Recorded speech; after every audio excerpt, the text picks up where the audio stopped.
अस्सलाम वालेकुम my YouTube family, कैसे हैं आप सब। मैं उम्मीद करती हूँ कि आप सब खैरियत से होंगे और मैं भी यहाँ पर बिल्कुल ठीक ठाक हूँ।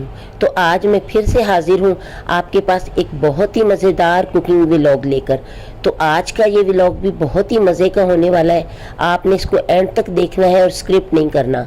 आप वीडियो को फुल वॉच किया करें तो आपके भी पिज़्ज़े इसी तरह के मज़ेदार बनेंगे जिस तरह के मेरे बने हैं। आज मैं बना रही हूँ चिकन टिक्का पिज़्ज़ा। तो इसको बनाने के लिए मैंने 1 कप नीम गर्म पानी ले लिया है और उसके अंदर मैंने 1 टेबलस्पून शुगर डाल दी थी और साथ ही मैंने ईस्ट का एक पैकेट डाल दिया था। तो 5 मिनट के लिए रखा था तो वो काफ़ी ज़्यादा फूल गई थी, तो वो नीचे गिरना शुरू हो गई। मैंने उसको एक बॉल में डाल के रख दिया है और साथ ही मैंने अब मैदा ले लिया है। मैदा मैं 3 कप भर कर लूँगी और इन 3 कप से मैं ढेर सारे पिज़्ज़े तैयार करूँगी जो बहुत ही ज़्यादा यमी और बहुत ही ज़्यादा मज़ेदार होंगे। अब मैंने इसके अंदर 1 से 1.5 टेबलस्पून शुगर और ऐड कर दी है और साथ ही हाफ़ टी स्पून मैंने इसके अंदर सॉल्ट ऐड कर दिया है और 2 से 3 टेबलस्पून मैंने इसके अंदर ऑयल डाल दिया है। और अब इसके बाद मैं इनको अच्छे तरीके से मिक्स कर लूँगी और साथ ही मैंने जो ईस्ट इसके अंदर रखा था भिगोकर वो भी सारा इसके अंदर डाल दिया है। और इसके बाद मैं इसके अंदर 1 अंडा डालूंगी। अंडा हमने रूम टेम्परेचर का लेकर डालना है, फ्रिज का अंडा नहीं डालना। तो अब मैंने इसके अंदर नीम गर्म पानी डाल के इसको थोड़ा थोड़ा सा मिक्स करना शुरू कर दिया है। जब ये अच्छी तरीके से मिक्स हो जाएगा तो मैं हाथों की मदद से इसको अच्छे तरीके से गूंद कर तैयार कर लूँगी। तो इसको अच्छे तरीके से स्ट्रेच कर करके गूंदना है। अब हमारा बहुत ही स्मूथ सा पिज़्ज़ा डो तैयार हो चुका है और अब इसके ऊपर मैं ऑयल लगा दूंगी। तो अब मैं इसके ऊपर 1 टेबलस्पून ऑयल और लगाऊंगी और इसके ऊपर मैं प्लास्टिक की शीट रैप कर दूंगी ताकि इसके अंदर एयर ना जाए और ये अच्छे तरीके से राइज हो सके। इसको अच्छी तरीके से पैक करने के बाद अब मैं इसको किसी गर्म जगह पर रखूँगी, यानी कि मैं इसको अब किचन में ही छोड़ दूँगी क्योंकि किचन में आजकल गर्मी होती है और वैसे भी मौसम चेंज हो चुका है तो ये बहुत जल्दी राइज हो जाएगा। और इसके बाद अब मैं टिक्के तैयार करूँगी। तो टिक्कों को तैयार करने के लिए मैंने एक बोनलेस चिकन ब्रेस्ट ले ली थी और उसके छोटे छोटे से मैंने पीसेस कर लिए हैं, यानी कि 1-1 इंच का मैंने एक पीस किया है और उसको मैंने अच्छे तरीके से खुश्क कर लिया है। और अब इसके ऊपर मैं स्पाइस ऐड करूँगी। तो मैंने 1 टीस्पून इसके अंदर लाल मिर्च का पाउडर डाला है, 1 टीस्पून इसके अंदर मैंने चिली फ्लेक्स डाले हैं और 1 ही टीस्पून मैंने इसका नमक डाला है और साथ ही मैंने सूखा धनिया क्रश किया वो भी 1 टेबलस्पून डाल दिया है और थोड़ी सी कश्मीरी मिर्च डाल दी है। ज़ीरा पाउडर 1 टीस्पून डाल दिया है। काली मिर्च का पाउडर भी मैंने 1 टीस्पून डाल दिया है। अब इसके अंदर मैं गार्लिक पाउडर डालूँगी। तो गार्लिक पाउडर मैंने 1 टेबलस्पून भरकर डाला है। साथ ही मैंने जिंजर पाउडर भी डाल दिया है 1 टेबलस्पून भरकर और अब इनको मैंने अच्छे तरीके से मिक्स कर लिया है। और इसके बाद मैंने इसके अंदर ऑयल डाल दिया है। ऑयल मैंने 3 से 4 टेबलस्पून भरकर डाला है और उसको भी अच्छे तरीके से मिक्स कर लिया है। और अब मैं इसके अंदर डालूंगी चिल्ली सॉस और साथ ही सोया सॉस। तो चिल्ली सॉस भी मैंने 2 से 3 टेबलस्पून डाले हैं और साथ ही सोया सॉस भी मैंने 3 टेबलस्पून भरकर डाला है और साथ ही मैंने सिरका डाल दिया है 1 टेबलस्पून और थोड़ा सा मैंने हाफ़ टी स्पून इसके अंदर ज़र्दा कलर डाल दिया है ताकि हमारे टिक्कों का बहुत ही अच्छा सा कलर आ जाए। अब ये बहुत ही मज़े के टिक्के तैयार होंगे। तो इसको मसाला लगाने के बाद मैंने आधा घंटा रेस्ट पे रख दिया था। आधा घंटा गुजरने के बाद मैंने अब एक पैन चूल्हे के ऊपर रख दिया है और उसके अंदर ये सारे टिक्के डाल दिए हैं और मैंने चूल्हे की आग भी जला दी है। तो इसके बाद मैंने इनको पकाना शुरू किया है। मैंने इनको 5 मिनट तक पकाया था तो टिक्कों का कलर चेंज हो गया, यानी कि वाइट से हो गए थे। और उसके बाद मैंने इनके ऊपर ढक्कन रखकर मज़ीद 10 मिनट तक पकाया। तो जब मैंने ढक्कन खोला तो टिक्के अच्छे तरीके से गल चुके हैं, मैंने चेक किया है और इनका ऑयल भी सेपरेट हो चुका है। तो मैंने दरमियान में जगह सी बना दी है इनके लिए और एक फॉइल पेपर की एक छोटी सी कटोरी बनाकर अंदर रख दी है। तो दूसरे चूल्हे के ऊपर मैंने एक कोयला अच्छे तरीके से गर्म करके इस कटोरी में रख दिया था और ऊपर थोड़ा सा ऑयल डाला था तो धुआं बनना शुरू हो गया था। तो मैंने इसको ढक दिया। अब हमारे टिक्कों में बहुत अच्छी सी बारबेक्यू की खुशबू आ चुकी है। तो ये टिक्के अब बिल्कुल तैयार हो चुके हैं। तो अब इनको मैं उतार कर ठंडा कर लूँगी। तो आप देखिए हमारा डो कितना राइज हो चुका है। तो ये बिल्कुल ऊपर तक आ चुका है। इसके बाद मैंने शेज़वान सॉस ले ली है, ये मैंने 1 टेबल स्पून ली है। तो ये मैंने खुद तैयार की थी, इसकी वीडियो मेरे चैनल पर मौजूद है, अगर आप देखना चाहते हैं तो आप वहाँ से देख सकते हैं। और साथ ही मैंने गार्लिक सॉस ली है और वो भी मैंने ढेर सारी इसके अंदर ऐड कर दी है। इसको मैं अच्छे तरीके से मिक्स करूँगी तो हमारी एक बहुत ही मज़ेदार सी पिज़्ज़ा के लिए सॉस तैयार हो जाएगी, जो मैं पिज़्ज़ा के ऊपर लगाऊंगी। और अगर आपके पास ये सॉस मौजूद नहीं है तो आप ये गार्लिक सॉस लेने के बाद उसके अंदर थोड़ा सा गार्लिक पाउडर, थोड़ी सी काली मिर्च, थोड़ा सा चिल्ली फ्लेक्स डालने के बाद उसको अच्छे तरीके से मिक्स कर लीजिएगा, तो आपकी भी एक बहुत ही मज़ेदार सी पिज़्ज़ा सॉस तैयार हो जाएगी। इसके बाद मैंने एक पिज़्ज़ा ट्रे ले ली है और उसके ऊपर थोड़ा सा ऑयल डाल दिया है और ब्रश की मदद से ऑयल लगा दिया है ताकि पिज़्ज़ा हमारा अच्छे तरीके से बन सके और इसके अंदर चिपके ना। तो अब मैंने जो डो तैयार हुआ था उसके अंदर से सारी एयर निकाल दी है और उसका एक पेड़ा सा बना लिया है। उसको मैं अच्छे तरीके से बेल लूँगी। तो मैं इसको बिल्कुल जितनी मेरी पिज़्ज़ा ट्रे है इतना ही बेलूँगी और इतनी बड़ी इसकी रोटी तैयार कर लूँगी। तो ये रोटी ज़्यादा मोटी नहीं बनानी, यानी कि इसकी मोटाई 1/2 इंच से कम होनी चाहिए, क्योंकि ये जब फूल जाएगा तो ये खुद ही बहुत ज़्यादा मोटा सा पिज़्ज़ा तैयार हो जाएगा। तो इसको मैं अब इसके अंदर अच्छे तरीके से सेट करने के बाद इसके कॉर्नर से बना लूँगी। तो मैंने इसको बहुत अच्छे तरीके से सेट कर दिया है। अब मैंने एक फॉग ले लिया है और उसकी मदद से मैंने इसके अंदर ढेर सारे सुराख कर दिए हैं। तो सुराख करने बहुत ज़रूरी हैं। और इसके बाद जो मैंने सॉस तैयार की है वो सारी सॉस मैं इसके ऊपर डाल दूंगी और एक ब्रश की मदद से इसके ऊपर अच्छे तरीके से सॉस लगा दूंगी। ये बहुत ही ज़्यादा स्पाइसी सी सॉस है, तो इससे हमारा पिज़्ज़ा बहुत ही मज़ेदार तैयार होगा।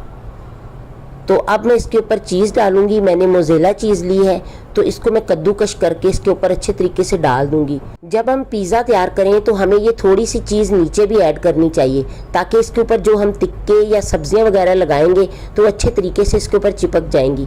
अब मैं इसके ऊपर टिक्के लगाऊंगी, तो मैं इसके ऊपर ढेर सारे टिक्के लगाऊंगी और साथ ही ये सब्जियां मैंने काटी हैं वो भी लगाऊंगी।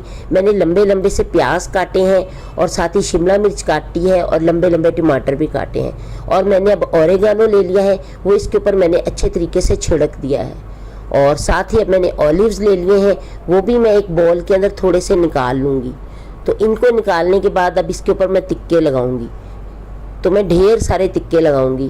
जब हम बाज़ार से पिज़्ज़ा लाते हैं तो वो हमारी पसंद का नहीं होता, उसके ऊपर बहुत ही कम टिक्के लगे होते हैं। अगर आप घर में बनाएं पिज़्ज़ा तो आप अपनी मर्ज़ी से ढेर सारी टॉपिंग कर सकते हैं। तो मैंने अब सारी सब्जियां, प्याज, टमाटर और शिमला मिर्च इसके ऊपर सब कुछ लगा दिया है और साथ ऑलिव्स भी लगा दिए हैं। अब इसके ऊपर मैं मोज़ेला चीज़ कद्दूकश करके लगाऊंगी। तो आप देख रहे होंगे कि ये किस कदर खूबसूरत लग रहा है। तो मैंने ढेर सारी मोज़ेला चीज़ उस पर डाल दी है और दोबारा से इसके ऊपर ओरेगानो डाल दिया है। अब मैं इसको 15 मिनट के लिए साइड पे रख दूंगी ताकि अच्छे तरीके से ये पिज़्ज़ा फूल जाए, फिर इसको मैं बेक करूंगी। अब मैं छोटे से मिनी पिज़्ज़े तैयार करूंगी, तो उनके लिए भी मैंने एक रोटी तैयार कर ली है। तो मैंने ये थोड़ी सी ब्राउनी ट्रे ले ली है, उनके अंदर थोड़ा सा ऑयल डालकर मैंने इनको अच्छे तरीके से ग्रीस कर लिया है। तो इसके बाद मैंने एक गिलास लिया है, आप देखें इसका पेंदा टूट चुका था, तो मैंने इसको रख लिया था संभाल कर। तो मैं इसको इस तरह कटर के तौर पर यूज़ कर लेती हूँ। तो अब मैंने इसको गोल सा काट के पिज़्ज़ा ट्रे के अंदर अच्छे तरीके से सेट कर दिया है। तो ये हमारे बहुत ही खूबसूरत से मिनी पिज़्ज़े तैयार हो जाएंगे। तो आपके पास अगर कटर है तो आप कटर भी यूज़ कर सकते हैं, अगर किसी बोतल का ढक्कन है तो वो भी यूज़ कर सकते हैं। तो मैं एक ही दफ़ा ये ढेर सारे रोटी बेल कर काट लूँगी। तो इसकी मोटाई भी मैंने कम रखी है। तो देखिए एक ही दफ़ा जल्दी से ये मेरे पिज़्ज़े तैयार हो गए हैं और कोई इतनी ज़्यादा मेहनत नहीं करनी पड़ी। और मैंने सारे पिज़्ज़े ब्राउनी ट्रे के अंदर सेट किए हैं और मैंने फोक की मदद से उनके अंदर भी सुराख कर दिए हैं। और आप देख रहे हैं कि ये कितने खूबसूरत से छोटे छोटे से लग रहे हैं। और अब मैं इनके अंदर भी थोड़ी थोड़ी सी सॉस डाल दूँगी। तो सॉस डालने के बाद ब्रश की मदद से अच्छे तरीके से मैं इसको लगा दूँगी और इसके बाद मैं इसके अंदर टिक्के डाल दूँगी। टिक्के डालने के बाद फिर मैं इसके अंदर भी सब्जियां ऐड कर दूँगी। तो ये इतने खूबसूरत लगेंगे ना, बच्चे तो देखते ही इन पर फ़िदा हो जाएंगे, क्योंकि जब हम बच्चों को छोटी छोटी सी चीज़ें दें तो वो बहुत खुश हो जाते हैं। तो आप अपने घर में कोई पार्टी वगैरह करें, जो सालगिरह करें, तो आप उसके अंदर ये ज़रूर बनाइएगा। तो आपकी फैमिली के बच्चे जो होंगे ना वो इनको देख के बहुत ही खुश हो जाएंगे। अब ये सारी सब्जियाँ मैंने इनके ऊपर डालने के बाद मोज़ेला चीज़ इनके ऊपर ऐड कर दी है। तो चीज़ मैंने ढेर सारी भरकर डाली है और ऊपर ऑलिव्स लगा दिए हैं ऑलिव्स लगाने से ये कितने खूबसूरत लग रहे हैं। तो इसके बाद मैंने इसके ऊपर शिमला मिर्च और थोड़े से कॉर्न भी लगा दिए थे। तो मेरे पास सामान बच गया था, तो मैंने एक पतीले के ढक्कन के ऊपर एक गोल पिज़्ज़ा तैयार कर लिया था, क्योंकि टिक्के काफ़ी बचे हुए थे। तो आप देख रहे होंगे ये सारे पिज़्ज़े कितने खूबसूरत लग रहे हैं, और ये मैंने 3 कप से सिर्फ तैयार किए हैं। इसके ऊपर भी मैंने कॉर्न डाल दिए हैं। मुझे इसके ऊपर पीले कलर की थोड़ी सी कमी लग रही थी, तो कॉर्न से वो कमी पूरी हो गई। तो अब इसके बाद मैं छोटे वाले पिज़्ज़े कढ़ाई के अंदर बेक करूंगी और बड़े वाले पिज़्ज़े मैं ओवन के अंदर बेक करूंगी। तो इनको मैंने 15 मिनट रेस्ट पे रखा था। रेस्ट पे रखने के बाद मैंने कढ़ाई के अंदर आग जला दी है, अंदर पिज़्ज़ा ट्रे रख दिया है और ढक्कन बंद कर दिया है। अब मैं इनको आधे घंटे के लिए बेक करूंगी हल्की आंच पर। बड़े वाले पिज़्ज़े अभी मैंने रेस्ट पर रखे हुए हैं, जब वो फूल जाएंगे अच्छे तरीके से तो फिर मैं उन्हें बेक करूंगी। तो मेरे पास थोड़ा सा ये मैदा गूंदा हुआ बच गया था, तो मैंने सोचा इनसे 4 डोनट्स तैयार करती हूँ। तो मैंने 4 छोटे साइज़ के पेड़े बनाए हैं और हाथ की मदद से उनको दबा दिया है और ये गोल से तैयार हो गए हैं। तो आप देखें इस डो से कितने अच्छे डोनट्स तैयार होंगे। तो मैंने बटर पेपर के छोटे छोटे 4 पीसीस कर लिए हैं और उसके ऊपर एक एक डोनट्स रखा है और उंगली की मदद से इसके अंदर एक एक सुराख कर दिया है। और अब इसको मैं रेस्ट पे रखूँगी ताकि ये भी अच्छे तरीके से फूल जाए। तो अब मैं अपने बड़े वाले पिज़्ज़े बेक कर लेती हूँ। ये अच्छे तरीके से फूल चुके हैं, तो इसको मैंने ओवन के अंदर रख दिया है और ओवन को मैंने 5 मिनट के लिए प्री हीट कर लिया था और उसके बाद मैंने इसको 180 डिग्री पे सेट कर दिया है और आधे घंटे के लिए पिज़्ज़े बेक कर दिए। तो हमारे चूल्हे वाले पिज़्ज़े तैयार हो चुके हैं और बहुत ही गर्म है, और साथ ही ओवन वाला पिज़्ज़ा भी तैयार हो चुका है। मैंने इसको बाहर निकाल लिया है और वो जो गोल वाला पिज़्ज़ा था वो तो मेरे बच्चों ने मिनटों में चट कर लिया और उसको छोड़ा ही नहीं। इतनी अच्छी खुशबू आ रही थी इनके अंदर से, और ये पिज़्ज़े बहुत ही मज़े के तैयार हुए हैं। तो मैं इनको कट करके आपको दिखाती हूँ कि इनकी लुक कैसी लग रही है। तो इनको मैं चौरस चौरस पीसों में कट कर लूँगी और इन सब पीसों को एक ट्रे के अंदर निकाल लूँगी। तो ये काफ़ी बड़े बड़े साइज़ के पीसीज हैं, यानी कि मेरे हाथ के बराबर एक एक पीस है। 3 कप मैदा और थोड़े से चिकन के साथ ये ढेर सारा पिज़्ज़ा तैयार हो गया है। अगर हम इतना पिज़्ज़ा बाज़ार से मंगवाएं तो बहुत ही एक्सपेंसिव होता है।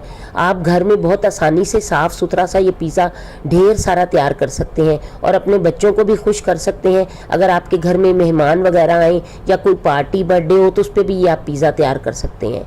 तो ये मिनी पिज़्ज़े तो बच्चे खाकर बहुत ही खुश हुए थे और मुझे खुद भी ये बहुत ही अच्छे लगे थे। इनका टेस्ट इतना यमी और इतना मज़े का था ना कि सच बताऊं तो ये बहुत ही मज़े के थे।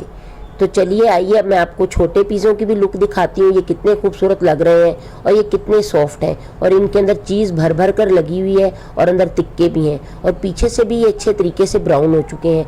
ये बिल्कुल कच्चे नहीं हैं। तो इन सबको मैंने एक प्लेट के अंदर निकाल दिया है। तो चलिए अब आप जल्दी से अपने किचन में जाइए और ये मज़ेदार यमी से पिज़्ज़े बनाइए और अपनी फैमिली को खिलाइए। ये वाले पिज़्ज़ों की लुक दिखाने के बाद फिर मैं आपको डोनट्स दिखाऊंगी, जो डोनट्स मैंने पहले ही बनाकर रखे हैं।